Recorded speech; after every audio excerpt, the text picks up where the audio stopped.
So today we're going to talk about what not to do if a seller wants to cancel your contract. But before we jump in today's episode, I've got a special gift for you. Head on over to nextlevelwholesaling.com, and there you can actually take a special assessment. It's a tool that I've created specifically for you to help you get to the next level in your wholesaling business. If you're trying to make the jump from 1 to 2 deals a month to maybe 3 or 4 monster profitable deals, and also have a lot of freedom in your business, you got to take the assessment. I actually use the tools that my mentor gave me to break out of the hamster wheel of tiny little deals that sucked up all my time and gave me all a bunch of stress, to very, very large deals that my team did for me that enabled me to have a business that generates a lot of money and also gives me a lot of time and freedom. So go ahead to nextlevelwholesaling.com, take the assessment, totally free. It'll take you like 5 minutes. And when you take this, you're going to get some big ahas that will really just make it clear on the next thing that you need to do to grow and also break free in your wholesaling business. So go to nextlevelwholesaling.com. Also, I want to play a clip from one of our coaching calls, a piece of great news from one of our private clients. So let's go ahead and take a listen to that, and then we'll jump in today's episode. I got a contract Monday, which I think will be pretty good. It was a text lead, and they were basically a tired landlord. The mom wanted to move out of the area, and the daughter supported her. And they wanted, I wish I could say I was a great negotiator on this one. They wanted 70, and I think I can get 95 to 105 for it. But of course, they were asking for 70, and I tried to get them down to 60 to 65, and they wouldn't budge at all. So I said, all right, we'll do 70. But I think it'll be a good deal. I think it'll be 20 to 35,000. Love playing those. All right, so let's talk about what you should do if a seller wants to cancel your contract. So let's pretend, or maybe you've experienced this, right? You spent your money on marketing and you got leads coming in. You found a seller who wants to do a deal. You met with them, negotiate a great deal, and you're counting your money. You are excited. And all of a sudden, seller calls you a couple of days later and says, I want to cancel. Oh, man, how deflating. I tell you what, I've been there. It sucks. But you can rise above this situation. I tell you what, I used to react the totally wrong way. I remember I used to, man, such an amateur, but I used to get angry. I used to threaten. I used to have a form of scarcity in my mid-20s because I just lost a deal. And I can tell you what, this is not the way to act. You are a professional. You are out for win-win solutions. You are out to build a brand and a reputation of someone who is a blessing, not a burden. And so I'm going to teach you how to react cool, calm, collected, so that not only could you have a business that is going to thrive, but you are going to have a business that's going to pay you month after month, year after year, decade over decade, and something that you can be proud of. And so the worst thing that you can do when a seller says they want to cancel the contract, or maybe they ghost you, is chase the seller, right? I've talked a lot about chasing the dog. The more you chase the dog, the more you tell a seller they have to do business with you, the harder this is going to be. So I always say, first, let the seller talk and listen, and don't say a word, okay? Let the seller talk, and let's say they want to cancel.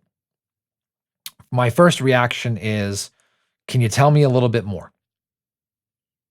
And listen to what the seller says. If they don't tell me why, I might say, can you tell me what you're thinking, but not actually saying? Right? That's a great question because they might say, oh, you have to come up in price, or my sister, says this is a bad deal. I totally get it.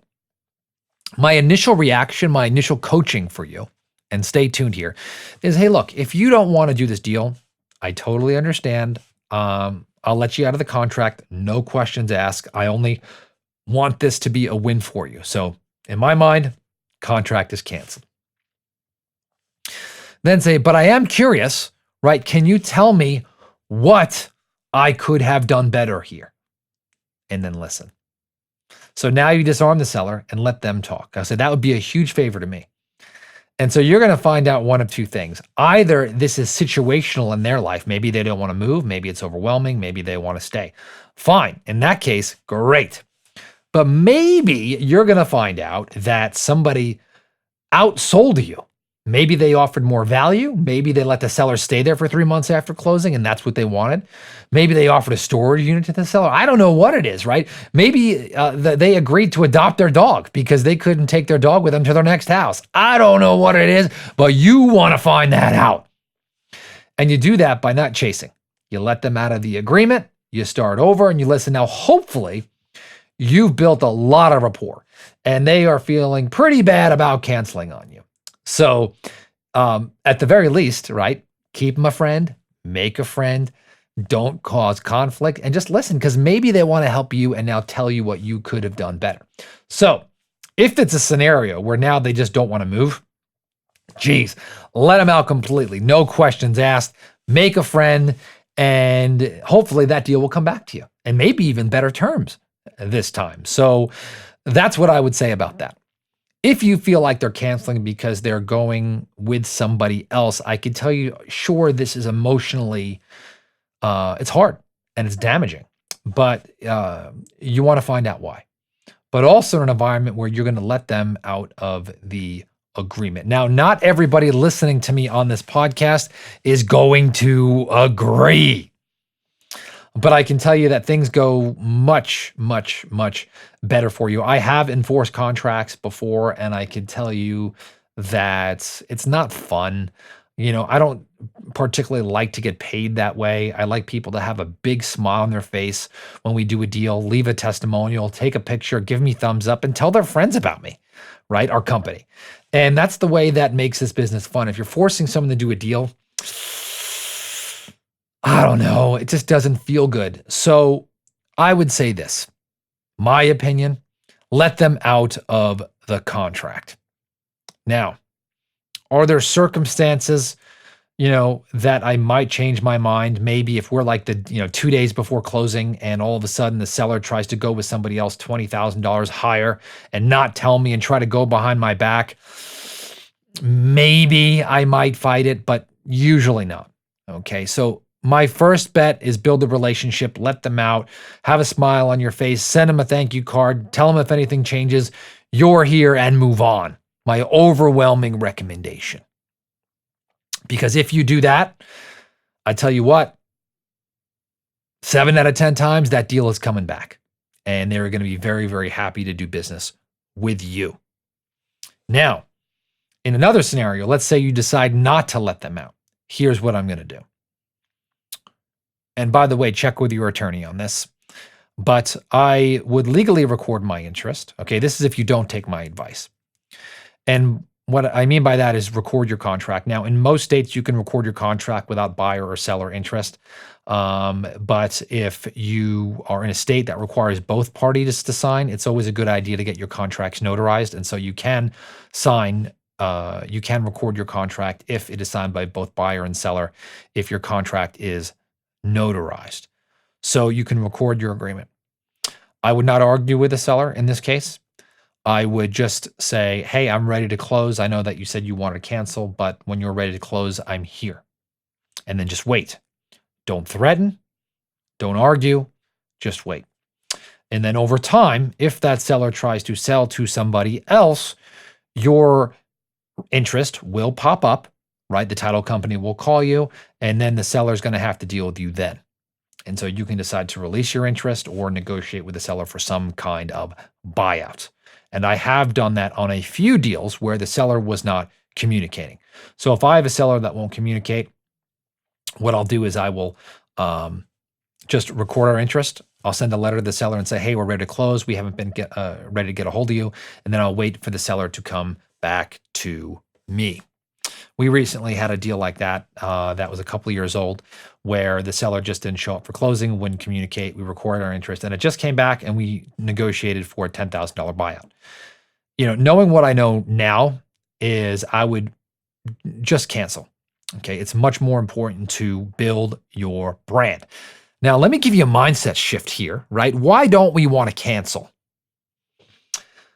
Well, we don't want to cancel because we want the money, right? We want to do the deal. And that's the wrong mindset to have. We want to be in an abundance mindset. And so if we have leads coming in month after month after month, we've got more deals than you can handle. And so you got to make sure that you're marketing consistently. You got a good flow of a pipeline, and you're like, always thinking, man, if I'm going to need more people, more salespeople. And so you got to generate leads. And so I talk a lot about on the podcast, but the fastest, easiest way to get leads in this market right now is fastsellerleads.com. You actually sign up for free at fastsellerleads.com. You pick your county where you want your leads from. You bid for what you're willing to pay for pay per lead, and you get fresh hot leads sent to your inbox, hopefully every single day. The cool part about that is that you don't pay unless you get leads. So pretty neat service, fastsellerleads.com. Going back to that, by the way, is, you could get leads online, you could do direct mail leads, you could be cold calling, but you got to have leads. That is the lifeblood of your business. If you don't have that, you're always going to be in a feeling of scarcity. So be a boss. Be a boss by letting sellers out of the contracts if they don't want to do a deal. Man, it's going to give you some power. You just walk away. But you also got to do that mentally. You got to market like a boss. You got to invest in yourself like a boss, because you are in a season of abundance and not scarcity. I look back to the Todd that negotiated in his 20s, that argued with sellers, that was like, you've got to stay in this contract. And I'm like, ugh, I don't really like that guy. I like the guy that says this is not a win-win. It's really interesting. I negotiated a deal in a mobile home park, and the seller was like, I think the seller was 88, wife was 88, and they had an attorney representing them. And halfway through the transaction, the seller seemed like they were getting cold feet, and I could tell the attorney felt like I was going to sue them if they didn't do the deal. And I talked to the seller. I was like, look, the attorney's name is Mercedes. And I was like, Mercedes, I was like, I'm only here for a win-win deal, right? If your client doesn't want to do this deal, I'll let them out, And she's like, well, how much do we have to pay you? I was like, nothing. I'll cancel right now. And I could tell she was like super impressed by that. We built the relationship. And by the way, I was totally willing to cancel it. And we bought the deal. It was a phenomenal deal for us. It was a good deal for them. And we walked away doing the transaction. And by the way, because of that, this is the crazy thing, is that seller has about 80 units that I am looking to possibly purchase right now because we were willing to walk away.